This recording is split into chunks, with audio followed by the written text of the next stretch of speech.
जेवणाचे ताट वाढताना काही पदार्थ हे जेवणाऱ्याच्या उजवीकडे तर काही पदार्थ हे जेवणाऱ्याच्या डावीकडे वाढले जातात. तोंडी लावणं हा भाग डावीकडे तर मेन कोर्स हा उजवीकडे असतो. पाण्याचा ग्लास हा डावीकडे ठेवण्यात येतो. तर जेवणाचे ताट वाढताना यामागे कोणता शास्त्रीय आधार आहे, कोणते वैज्ञानिक महत्त्व आहे, याची माहिती आपण आजच्या व्हिडिओमध्ये जाणून घेणार आहोत. नमस्कार, मी प्राध्यापिका पद्मजा पुनसे, निंगोट, आपले मनपूर्वक स्वागत करते.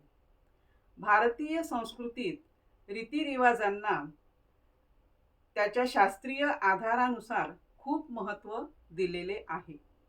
पण काळाच्या प्रवाहात आणि वेळेच्या अभावी त्याचा विसर पडत आहे असे दिसत आहे. जेवण ही आपली दररोजची गरज आहे. सणासुदींना वाढलेलं परिपूर्ण ताट ही एक सुंदर कलाकृतीच असते. तर हे ताट सजविण्यामागे, अशा प्रकारचं शास्त्रीय पद्धतीचं ताट वाढण्यामागे काय दृष्टिकोन आहे आणि काय विचार होता, हे आपण जाणून घेऊ या. सर्वप्रथम ताटाचे दोन भाग करण्यात आले. एक डावीकडचा आणि दुसरा उजवीकडचा. आपल्याकडे उजवी बाजू ही नेहमीच महत्त्वाची मानल्या जाते. त्या मानाने डावी बाजू ही कमी महत्त्वाची मानली जाते. तर त्यानुसारच डावीकडे जे पदार्थ वाढण्यात येतात त्यामध्ये सर्वात प्रथम हे मीठ वाढले जाते आणि तेही अगदी चिमूटभर. कारण जर एखाद्या पदार्थात मीठ कमी झालं तर अन्नपूर्णेला न दुखावता त्यामध्ये टाकता यावं यासाठी. नंतर लिंबाची फोड.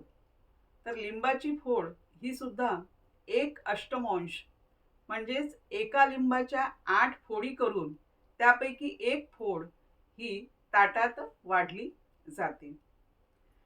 नंतर लिंबाची फोड यासाठी की जर एखाद्या पदार्थामध्ये मीठ जास्त झालं असेल तर त्याचा खारटपणा कमी करण्यासाठी लिंबाची फोड वाढण्यात येते. नंतर चव वाढविणारे 1 चमचा लोणचं. तर लोणचं म्हटलं की आपल्याला तोंडाला पाणी येईलच. लोणचं हे 1 चमचाच वाढण्यात येतं आणि तेही डाव्या बाजूला. त्यानंतर क्रमांक येतो ओली चटणी किंवा कोरडी चटणी. ती सुद्धा अगदी छोट्या चमच्यानेच वाढली जाते. त्यानंतर कोशिंबीर हे वाढली जाते. पण कोशिंबीर वाढण्याचा चमचा हा थोडा मोठा असतो. तर हे झाले डाव्या बाजूचे पदार्थ. डाव्या बाजूचे पदार्थ याला आपण तोंडी लावण्याचे पदार्थ असे म्हणतो. नंतर उजवी बाजू. उजव्या बाजूला प्रथम फळभाजी ही मोठ्या डावाने वाढली जाते. फळभाजीच्या खाली रस्सा भाजी ती पळीने आणि त्याच्या खाली अंतर ठेवून वाढली जाते. कारण रस्सा भाजी ही प्रवाही असते आणि ती फळभाजीमध्ये मिसळू नये म्हणून ती थोडी अंतर ठेवून वाढली जाते. आपल्याकडे स्वयंपाकघरामध्ये वेगवेगळ्या प्रकारचे चमचे, झारे, डाव आणि पळी हे स्वयंपाकाची आयुधे असतात. ती करमणुकीसाठी नव्हे तर स्वयंपाक सुलभ व्हावा यासाठी ती असतात. तर यानंतर मधला जो भाग असतो म्हणजे डावी बाजू आणि उजवी बाजू सोडून ताटाचा जो मधला भाग असतो त्यामध्ये वाट्या ठेवण्यात येतात. मग वाट्यांमध्ये कढी, आमटी, गोड पदार्थ असे पदार्थ वाढण्यात येतात. त्यानंतर वाट्यांच्या बाजूला तळण, पापड डाव्या साईडला ठेवण्यात येतं म्हणजे डाव्या बाजूला ठेवण्यात येतं. त्यानंतर मधला जो भाग असतो तिथे भात तो वाटीचा आकार देऊन, त्याला गोल आकार देऊन तो भात तिथे वाढण्यात येतो. आणि भातावर वरण आणि वरणावर साजूक तुपाची धार पाडण्यात येते किंवा लोणकढीव तुपाची धार त्यावर पाडण्यात येते. आणि तूप वाढण्याचा डाव हा सुद्धा वेगळा असतो, की ज्या डावाने धार पडेल असाच डाव तूप वापरण्याकरिता घेतात. काही ठिकाणी तूप देण्याकरिता पसरट चमचा वापरतात. तर आपण समजून जावे की एकतर यांच्याकडे तूप कमी आहे किंवा यांना वाढण्याची इच्छा नाही. तर हे झाले म्हणजे तूप वाढण्याबद्दल.